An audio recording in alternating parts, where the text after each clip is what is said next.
national spotlight. Fame came almost immediately. Martin and Coretta were invited in March 1957 to join a delegation of noted men and women on a journey to Africa to witness the independence of the new black American figures of the time. Ralph Bunche, Adam Clayton Powell, and A. Philip Randolph was a special experience for Martin, but he was already gaining the attention of some of the most outstanding ministers in the South. The name Martin Luther King Jr. was the beginning of widely recognized.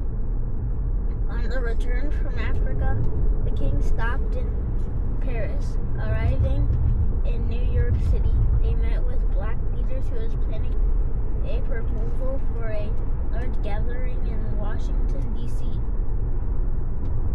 In that May, more than 35,000 people gathered in the nation's capital for a prayer pilgrimage for freedom.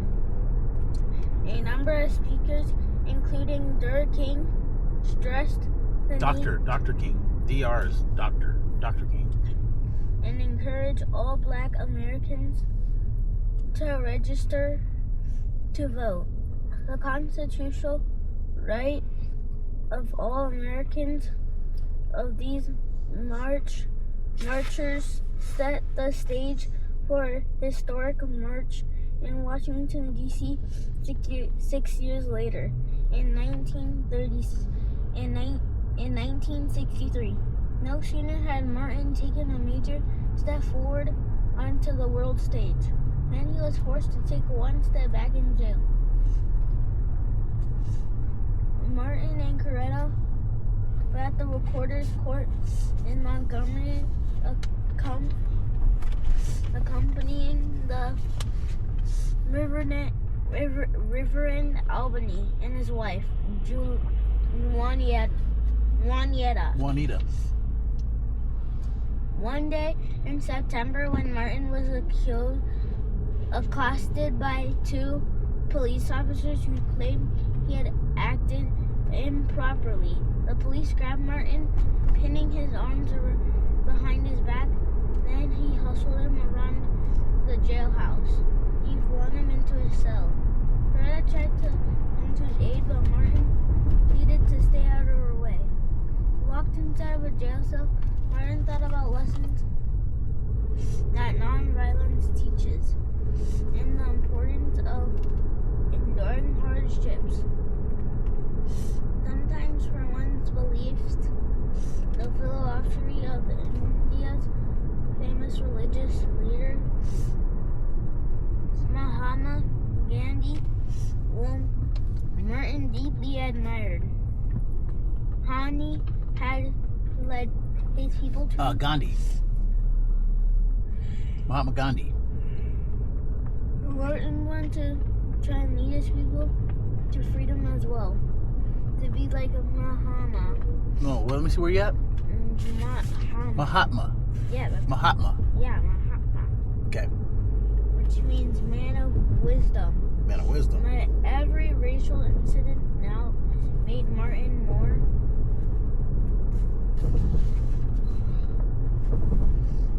more famous and more popular among black Americans. They slowly starved for heroes in their own such popularity. However, was not without danger. In September 1958, during a promotional tour for his first September 1958, during a promotional tour for his first book, Stride Towards Freedom, Dr. King was assaulted by a crazed woman. He was signing books on Bloomington department store in Harlem when an elderly black woman approached him. Are you Mr. King? She answered, Yes, I am. Martin answered, Luther King, I've been after you for 5 years. she exclaimed, pulling a steel letter opener from beneath her dress. Oh. She had mistaken Martin for someone else. Oh, but before he could say another word, the woman began stabbing Martin with the letter opener and beating him with his fist. That's like a Martin knife. fell back into a nearby chair, stunned by the attack. The police arrived and took the woman away. Martin was rushed to Harlem Hospital with the weapon protruded from his chest. To remove the letter opener, the surgeons had to break one of Martin's ribs, which left him with a permanent scar on the shape of a cross because of the tip of the blade had touched the aorta, the heart's tip, the Mart's main artery. The operation was a delicate one. 4 days later, Martin was moving about the hospital in a wheelchair, receiving visitors and reading hundreds of sympathy letters. One letter was particularly very heartwarming. What makes you think you are the exclusive property of the Negro race only? A white woman wrote. You belong to us too because we love you. Your voice is the only true voice of love today. Please don't lose faith in us whites. There are so many of us who good and pray for your throne.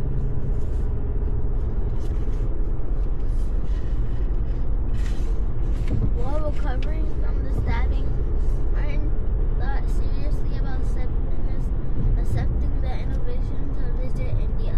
In the birthplace of Mahatma Gandhi, whom he was admired so much. It was the first week of February in 1959. Dr. King and his wife left for a journey across India. That trip would take at least 4 weeks. The Kings met with many India leaders. Daddy, how long did it take for us to go to Africa? Like at least like a day, 24 hours maybe. Because it says it took them 4 weeks.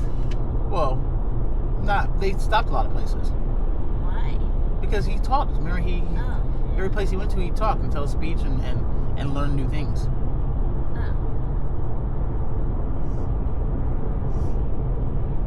The Kings met with many India leaders, including an official dinner with Prime Minister Jawaharlal Nehru.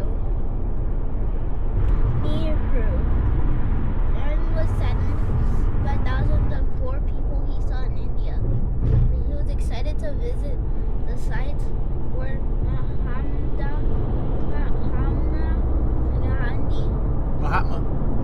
had led his non-violent war of independence. And there's something else that Martin saw in India that inspired him. Daddy, for my birthday, if we want to go somewhere, but also I want the presents. So before we go to the place on my birthday, we get the presents from the person that wants to give us the presents, and then we go. Okay, we'll talk about it close to your birthday. We forgot. Because I want the presents, but I also want to go to California or Washington. Sure, I understand. Okay, we'll talk about it when it's close to your birthday, okay? Alright? Come on with the strategy, okay? Yeah. Alright, go ahead. Martin, that India had a new program to help untouchables. If an untouchable and someone from a higher caste were trying to get into the same college, the untouchable was given a first chance. This way, Nehru explained, the government was trying to end so much discrimination towards the members of the lower caste. The kings flew to Jerusalem.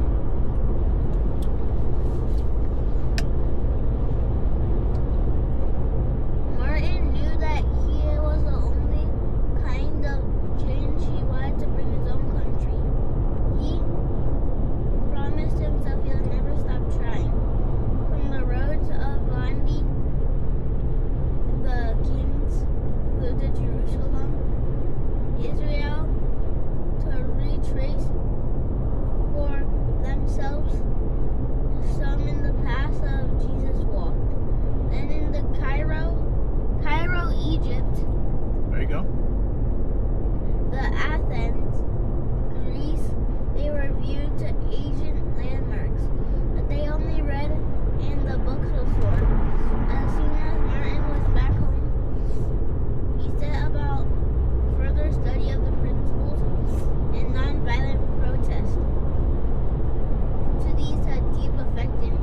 So does Martin Luther King, when he protests, does he protest by fighting, or does he protest by like talking and peace?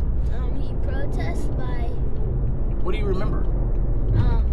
He protests by principles of non-violence. Okay, what does that mean? Does that mean he gets his gun and they go and they fight? Non-violent. Non-violent, okay. Principles of non-violence. Okay. Protest which had such a deep effect in him. Okay. Martin also had to make a decision about whether he was going to remain in Montgomery or go back to Atlanta, where his father needed a compasser. Needed what? A compasser. What's a compasser? Where's the sentence? Compastor. Where? Compastor. Okay, can you move your hand? Need a co-pastor.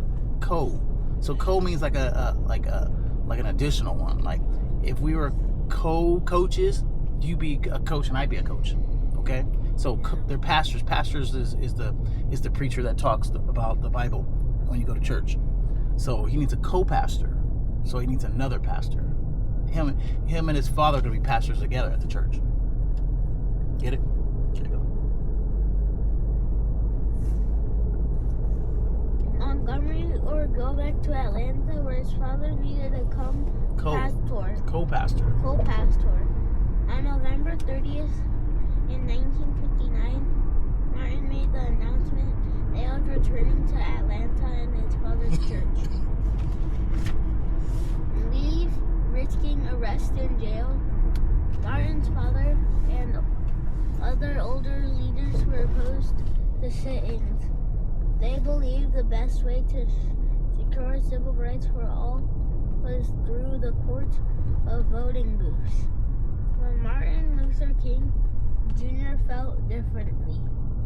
He praised by his students' zeal and their non-violent behavior.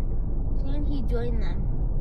He was arrested for sitting in the Mongolian Room restaurant in the richest department store in Atlanta. Martin may have forgotten he had been arrested earlier for driving without a license, but the police didn't. While he watched others being released, Martin was held for violating prohibition.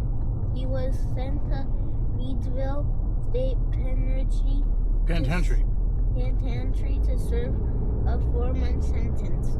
After spending 8 days in prison, Luther King was released in 2001. Later, it was disclosed that the Senator John Kennedy's brother, Robert Kennedy, who was then Senator Kennedy's presidential campaign manager, he had to call the judge asking that Dr. King to be freed. Dr. King be freed. Freed. So he went to jail because he had expired driver's license. He wasn't driving with a driver's license. Oh. He went to prison. They were really messing with him. That's what it was going on. The people who want to keep America segregated were really messing with Dr. King, right? So they were looking for any reason to arrest him. So they found him. They made up some little law, or he was violating something, or whatever, some law that he didn't believe in at the department store. And then they also saw, oh, you used to be driving without a driver's license. We pulled you over one day, and then they put him in prison, the state penitentiary. And then he was there until Robert Kennedy made a call to a judge. That's the senator. You know who Kennedy is? Yeah. Robert Kennedy is John F. Kennedy's brother. What president was John F. Kennedy? Do you remember? What number? I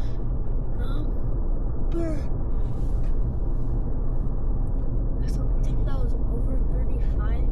I think it's like the 35th. Somewhere around there. Okay. So John F. Kennedy's brother, Robert Kennedy, who was a senator, called and asked would they release Martin Luther King or at least give him bail or bond or something. Here you go.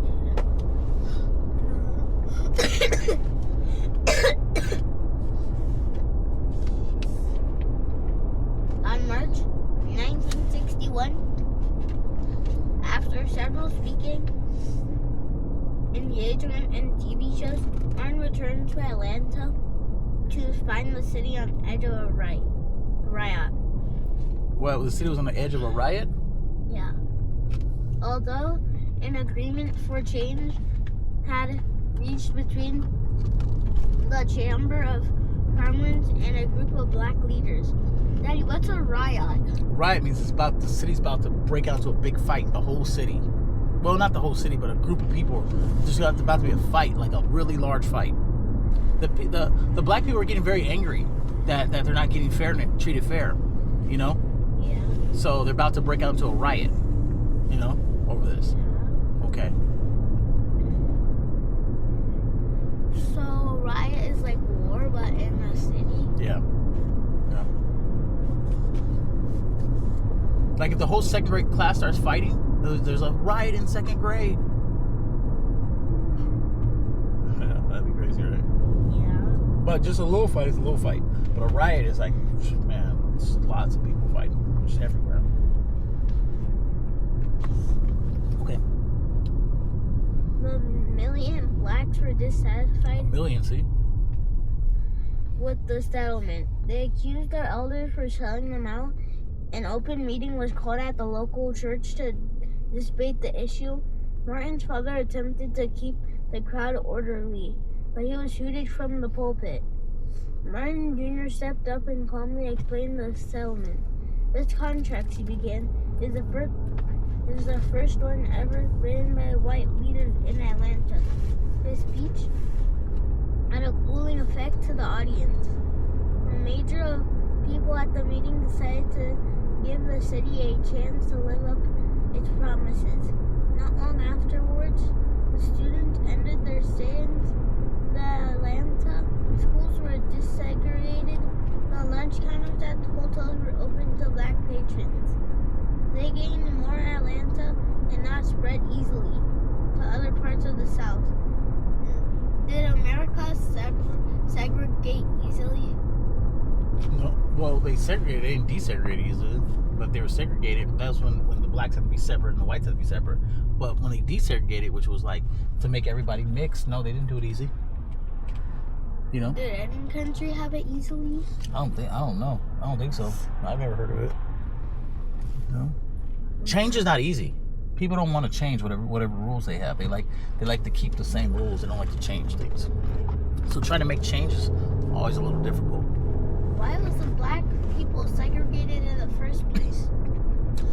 I don't know. They came on a boat. Like you saw how when you watched Moby Dick, right? Yeah. So some white people from like Europe and other places like Portugal and Spain and England and stuff, they came on a boat looking around, sailing, and then they found Africa. And on Africa there were a lot of black people.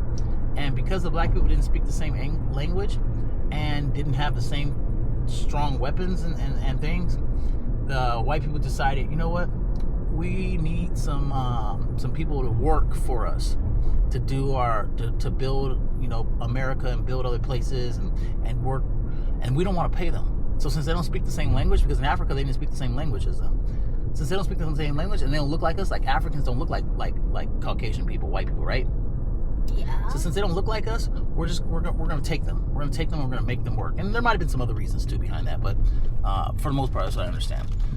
We're gonna take them and we're gonna make them work for us. So they took them to America and forced them to work. It was called slavery. You heard of slavery, right? Yeah. How did they just take them? Well, that's a good question. How they took them? They found other. I guess they took prisoners and stuff. Maybe other black people that were already imprisoned, and the black people that were in prison Didn't know anything. Yeah, they might have been sold to the white people, or they might have been traded to white people, or they might have just been stolen by the white people. I'm not sure exactly. We're gonna have to read about that. Like, how did they get taken? So, but once they were taken, they were brought to America, and then they came to a place really, really far away from their homeland, and they didn't know nobody. And then they put them on like little places, and they said you're gonna now work for us whether you like it or not, you know. And they made slavery. And then after they made slavery, when it finally was realized, you know, this is wrong to make somebody work, they still said, well, we don't like the people that used to be our slaves being the same as us. So you're not going to be a slave, but you're not going to be equal to us. So we're not going to associate with you. You're not going to eat at our places. You're not going to ride on our buses the same. You're not going to, you know, be served by our people the same. You know, nothing's gonna be the same. You're over here and we're over there, and over there where we're at is better, usually, than where you're at. And that's what Martin Luther King's trying to fight. No, everything should be the same. You know? Yeah. Okay, let's go. Pick up tomorrow. You say the bookmark? Yeah. Okay, let's go. Mhm.